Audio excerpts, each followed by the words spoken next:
Bonjour, je m'appelle Marie-Rosette Mikoulou et je suis designer de mode basée à Winnipeg, Manitoba et mon entreprise s'appelle Inspiré Délicia.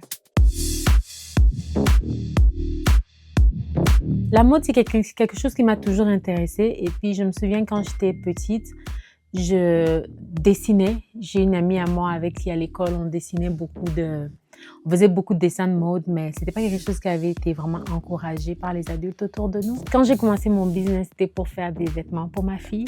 Je venais de devenir maman. Et puis, ma fille, elle est une inspiration pour moi tous les jours. Et puis, elle sait maintenant que je fais la couture. So, elle me demande différents types de robes et tout ça. Je sais que elle est mon inspiration. La chose la plus importante quand tu portes un vêtement, c'est comment ça te va.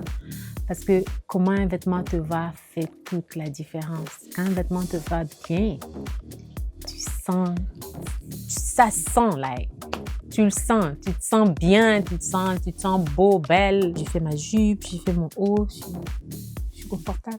En ce moment, je fais des customisations.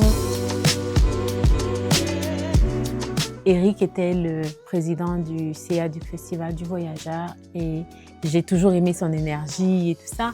Et quand il m'a contacté pour peut-être faire une robe où il voulait un mélange de ceinture fléchée et puis de pagne parce que l'idée derrière, c'était de montrer comment la figure du francophone du Manitoba était en train de changer.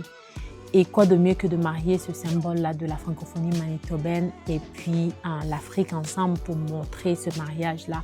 Et puis ça faisait du sens. Je ne suis pas née ici définitivement, mais j'ai été façonnée ici.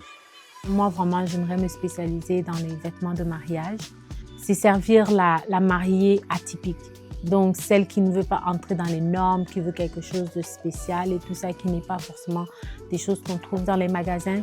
Dans ce mois de l'histoire des Noirs, en tant que femme noire qui essaie de se faire une place, je dis être courageuse et ne pas avoir peur. Il y a des choses terrifiantes qui vont arriver, qui ont l'air d'une grosse montagne, mais tu dois te dire que courir vers la tempête et ensuite, on va voir la suite après.